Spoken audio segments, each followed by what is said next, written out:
This photograph, taken near St. Paul in northern France in October 1916, shows Canadian troops training for one of the most dangerous manoeuvres of the First World War, going over the top.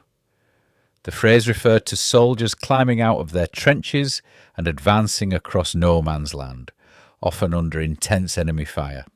For many men, it was the most dreaded moment of trench warfare, symbolising both courage and the terrible risks of modern battle. By the autumn of 1916, the Canadian Corps had already proved its determination on the Somme. In September, Canadian divisions fought at Courcelette, capturing positions but at enormous cost. More than 24,000 Canadians were killed, wounded or missing during the Somme offensive. Training areas like St. Paul were therefore vital. Here, troops rehearsed attacks in safer conditions, learning to move in waves, keep formation and coordinate with artillery support.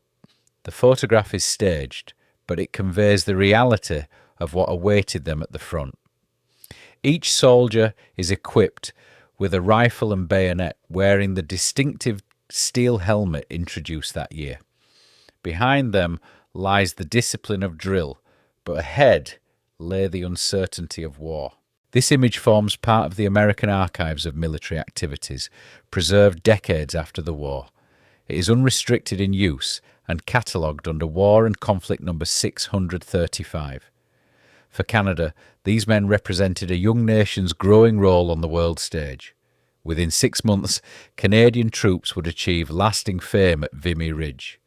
But in October 1916, for those training near St. Paul, the grim task of going over the top remained both practice and fate.